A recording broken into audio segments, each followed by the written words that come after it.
네, 여러분 안녕하세요. 판타스틱 FM 윤여찬 PD입니다. 오늘은 지루할 수도 재미있을 수도 있는 이야기 3탄인데요. 오늘은 지명, 가볼 만한 곳에 대한 이야기는 아니고요. 충절과 예약의 고장, 논산과 관련된 이야기입니다. 그중 효도와 관련된 이야기를 다뤄볼 건데요.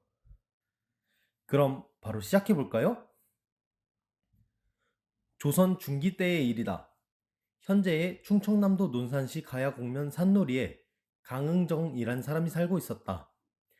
강응정은 아버지가 일찍 죽어서 홀어머니를 모시고 살았다. 어머니가 병석이 눕자 나무를 해다 팔아가며 지성으로 병간호를 하였다. 어느 날 어머니가 강응정을 부르더니 얘야, 죽순이 먹고 싶구나 하였다. 죽순이 나올 철도 아닌데 죽순이 있을 리가 없었다. 강흥정은 어떻게 하면 죽순을 구할 수 있을까 밤잠을 설치며 고민해 보았지만 그런 묘안은 떠오르지가 않았다. 그런데 이게 어찌 된 일인가? 이튿날 시루를 열어보니 죽순이 시루에 가득 차 있는 것이 아닌가. 강흥정이 죽순을 밥상에 올리니 어머니가 맛있게 먹었다.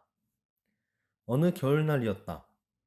어머니가 얘야, 일문이 고기가 먹고 싶구나 라고 말하였다.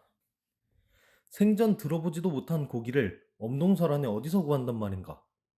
강흥정은 마당에 소반을 갖다 놓고 그 위에 청수를 떠다 놓고는 정성을 다하여 하늘에 빌었다.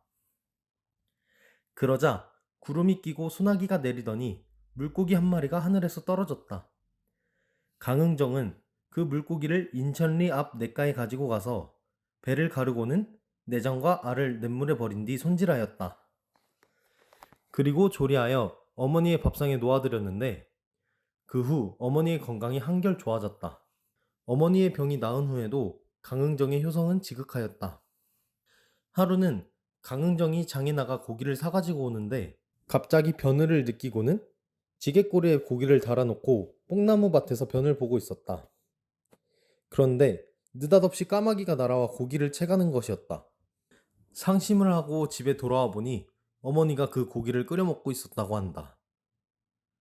한편 강흥정이 냇가에 버렸던 알이 부화하자 사람들이 이 고기를 을무늬 고기라고 불렀다고 한다. 현재도 을무늬 고기는 충청남도 논산시 양총면 인천리 냇가에서부터 논산 저수지 사이 5.6km 안에서만 서식하며 그곳을 벗어나지 않아 강여자 고기라고도 불린다. 네, 이 설화는 을무늬 고기라는 물고기에 관련한 설화였는데요. 강흥정의 효심이 얼마나 깊었으면 아직도 논산 주변에서만 서식한다는 게 정말 놀라운 일이라고 생각을 해요. 다음 이야기도 이 강흥정, 강유자와 관련된 설화인데요. 옛날에 논산시 가야곡면 산놀이에 효자 강흥정이 살았다. 강흥정은 가난한 살림살이에도 불구하고 부모를 지성으로 모셨다. 어느덧 세월이 흘러 부모가 늙어 노안으로 죽게 되었고 강흥정은 무덤 옆에 묘막을 짓고 심효를 하였다. 그런데 어느 날 저녁에 호랑이 한 마리가 묘막 근처에 와서 떠나지 않고 있는 것이었다. 강흥정은 두려워하며 호랑이를 살펴보았다. 하지만 호랑이는 강흥정에게 해를 가하지 않았다. 호랑이는 매일 밤 묘막 근처에 내려와 한결같이 앉아서 다른 짐승이 강흥정의 묘막 가까이로 접근하는 것을 쫓아냈다. 그제서야 강흥정은 비로소 호랑이가 자신을 보호해준다는 것을 알았다. 시간이 지나 화창한 봄날이 되었고 그날은 밤이 되었는데도 호랑이가 보이지가 않았다. 강흥정은 호랑이가 어찌 되었나? 하고 불안해하였다.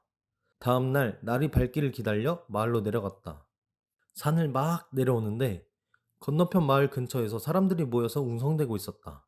가까이 가보니 함정에 빠진 호랑이가 으르렁거리고 있었고 마을 사람들은 몽둥이로 호랑이를 위협하고 있었다. 강흥정이 다가가자 호랑이가 울부짖음을 멈추고 강흥정을 보며 반가워하였다. 강흥정은 함정 속의 호랑이가 묘막을 지켜주던 그 호랑이임을 알아차리고 마을 사람들에게 사정 이야기를 한 뒤 풀어줄 것을 간청하였다. 이렇게 풀려난 호랑이는 다시 산으로 들어갔고 그날 밤도 여느 날과 마찬가지로 강흥정의 묘막 근처에 내려와 밤을 새운 뒤 사라졌다. 어느덧 3년, 세월이 흘러 강흥정이 탈상을 하게 되었다. 강흥정은 정든 호랑이와 헤어지기 힘들 것 같아 호랑이가 오기 전인 한낮에 서둘러 묘막을 거두었다. 그리고는 마을로 내려가는데 호랑이가 나타나 꼬리를 흔들며 서운해하였다. 강흥정과 호랑이는 서로 아쉬워하면서 이별하였다. 이러한 일이 있은 뒤 마을 사람들은 호랑이를 산신령이 보낸 것이라고 하였다. 산신령이 강흥정의 효심에 감동하여 강흥정을 지키도록 보낸 것이라고 하였단다. 와, 효심이 얼마나 깊었으면 이런 다양한 이야기가 나올 수 있었는지 정말 놀랍네요. 강흥정이라는 분은 1470년도에 효행으로 관직에 청거될 정도로 부모님에 대한 효가 굉장히 지극했다 하는데요. 요즘 사람들이 이 이야기를 들어보고 자신을 되돌아볼 수 있는 그러한 이야기가 되었으면 좋겠습니다. 네, 오늘 이야기는 여기서 마치도록 할게요. 다음에는 더 재미있는 일화를 가지고 돌아오도록 하겠습니다. 감사합니다.